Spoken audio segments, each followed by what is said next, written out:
Okay.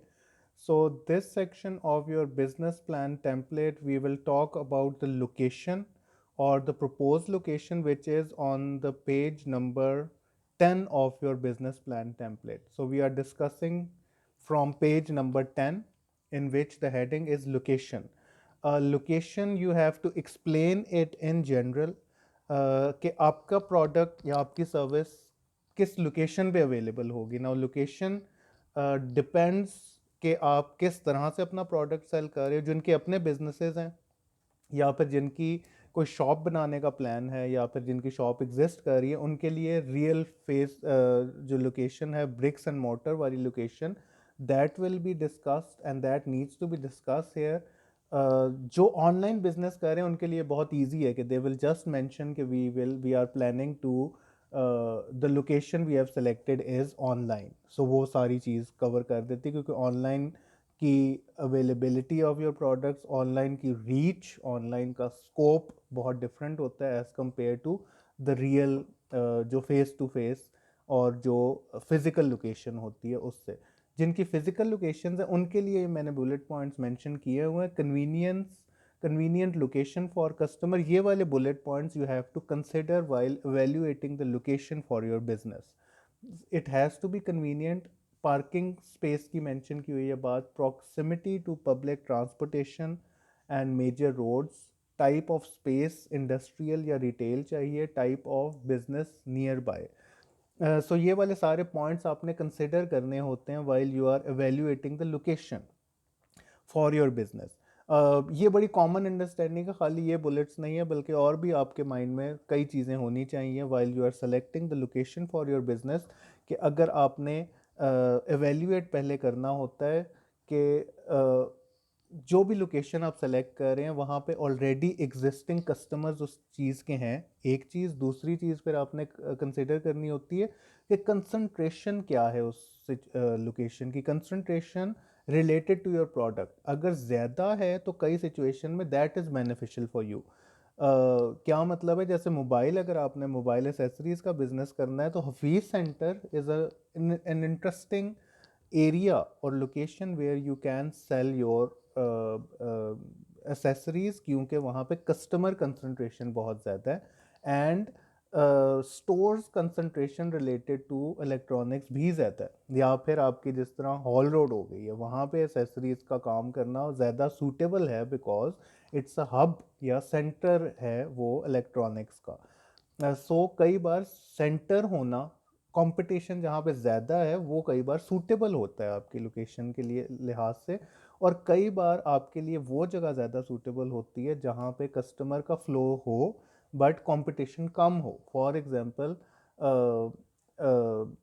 कई चीज़ें होती हैं जहाँ पे फॉर एग्जांपल आपने मेडिकल स्टोर किसी एरिया में नहीं है और यू थिंक यार यहाँ पे मेडिकल स्टोर ना होने की वजह से it's an edge for me because यहाँ पे कस्टमर्स के लिए रिक्वायर्ड होगा, यहाँ पे कस्टमर्स की डिमांड ज़्यादा होएगी. सो लोकेशन एनालिसिस खाली ज़ुबानी या खाली जनरल नहीं होता. Location analysis based on your product, based on your customer, based on the availability of your customer in that location, then based on the type of product, based on the type of customers you are targeting. इन सारी चीज़ों के ऊपर होता है. In addition to this, एक बहुत ज़रूरी बात बल्कि मैं यहाँ करना चाहूँगा कि लोकेशन गलत सेलेक्ट करने से बिजनेस फेलियर का चांस एक्सट्रीमली हाई हो जाता है. मोस्टली जो बिजनेसेस फेल होते हैं, जो face to face real businesses, जो आपकी दुकानें वाले बिजनेस होते हैं, वो फेल होने का एक मेजर रीज़न यही होता है कि लोकेशन गलत सेलेक्ट की होती है. और जिन्होंने अपने बिजनेसेस, जिनके फैमिली बिजनेसेस हैं, उनको बहुत अच्छी तरह पता होगा कि उनके लिए लोकेशन कितनी सेंसिटिव होती है. जिनके होल सेलिंग के बिजनेस हैं वो प्रॉबली मेन मार्केट्स में काम कर रहे होते हैं या फिर जो होल सेलिंग जो बिजनेस मार्केट्स हैं उसी में ही उनकी भी दुकानें होंगी. जो फॉर एग्जांपल कारपेट्स का बिजनेस कर रहे हैं तो कारपेट्स की अगर दुकानें होंगी तो उनको पता होगा यार, या फिर बिजनेस एवेल्यूएट करते हैं आप कि कारपेट की होल सेलिंग मार्केट कहाँ पे है, वहीं पे अपनी लोकेशन आइडेंटिफाई करके लगाना is more suitable as compare to somewhere जहाँ पे कस्टमर की कंसंट्रेशन कम होती है या फिर कस्टमर की willingness to buy that product कम होती है। ये वाला मैं इसलिए इतना डिटेल में एक्सप्लेन कर रहा हूँ क्योंकि ये बहुत सारे वेरिएबल्स हैं लोकेशन के जो कि आपको कंसिडर करने होते हैं, and it varies from product to product and it varies from objective to objective.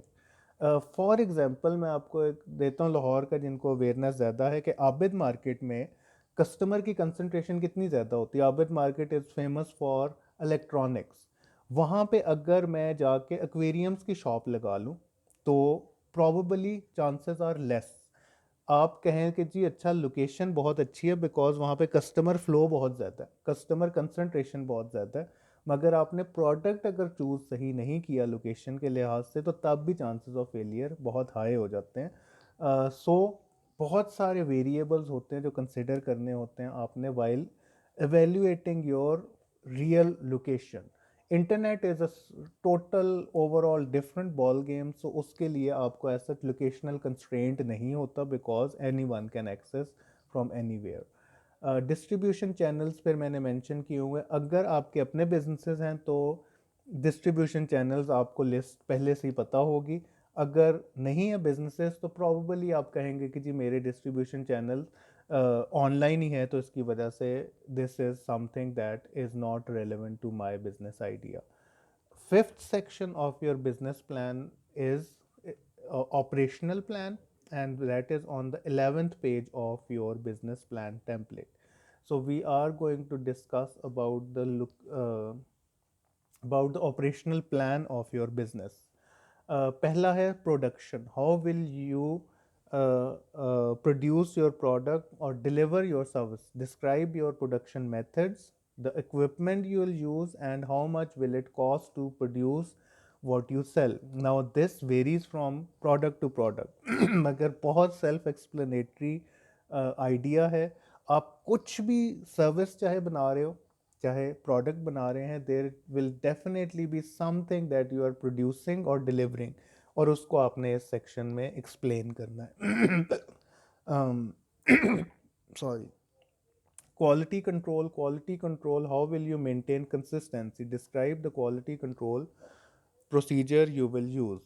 Quality control क्या होती है? क्वालिटी कंट्रोल मेंशन हुआ हुआ डिस्क्रिप्शन के अंदर, it is how will you maintain the consistency, यानी कि every time you are producing the product, it has to feel the same, taste the same, smell the same, look the same.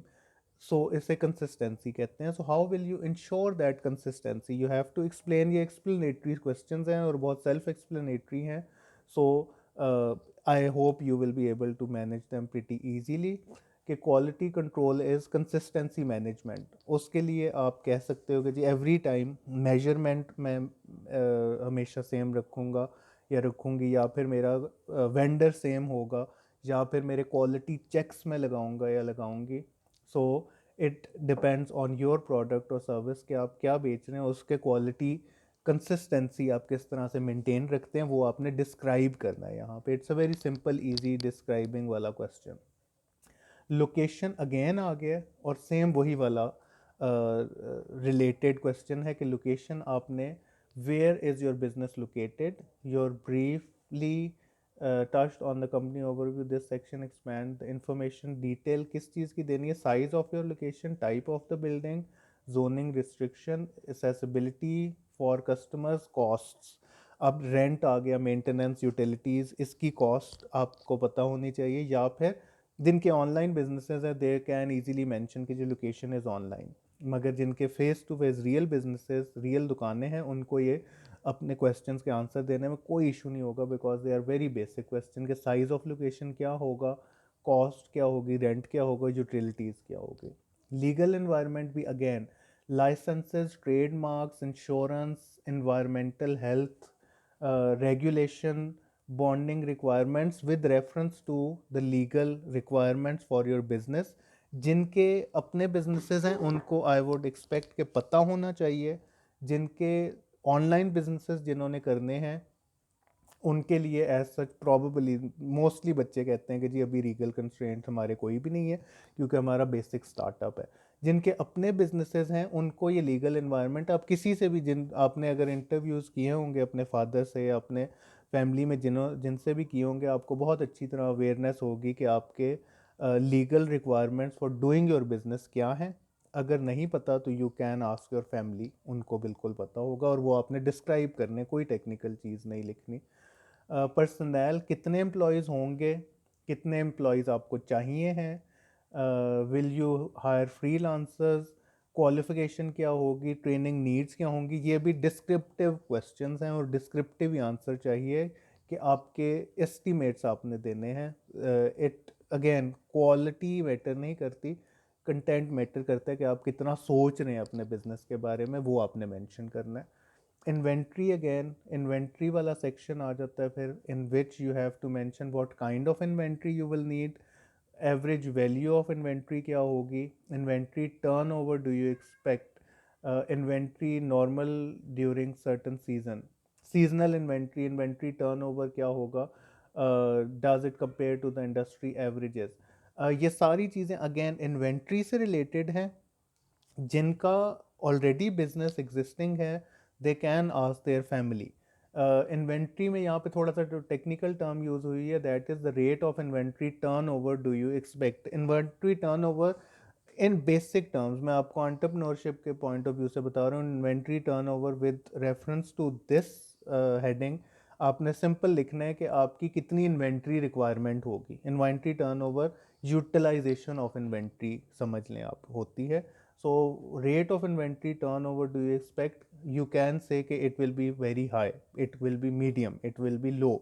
How does it compare to the industry averages? वो भी आपको idea होगा कि मेरे ख्याल में I think the industry average for inventory turnover is high, but mine will be low because my business will be in its initial stages for the first maybe 6 months or 1 year. इस तरह के descriptive answers you can write अगर आपको ज़्यादा detail नहीं पता। फिर इसमें इन्वेंट्री से रिलेटेड एक क्वेश्चन है, what is your lead time for ordering inventory. Inventory क्या है? इन्वेंट्री यूजुअली रॉ मटेरियल आप कंसिडर कर सकते हैं। Inventory is the raw material जो कि आप मंगवा रहे होते हैं अपने प्रोडक्ट को बनाने के लिए। जिनके ऑनलाइन बिजनेसेस होंगे उनकी बड़ी छोटी सी इन्वेंट्री होगी, so they have to think about how to answer this question more easily. जिनके बड़े बिजनेसेस हैं उनको टेक्निकलिटीज़ का भी आइडिया होगा कि what is the lead time for ordering inventory. Lead time में मैंने ब्रैकेट में लिखा हुआ वेटिंग टाइम। लीड टाइम क्या होता है? Lead time is simply the waiting time from the moment you order the product and the moment you receive the order.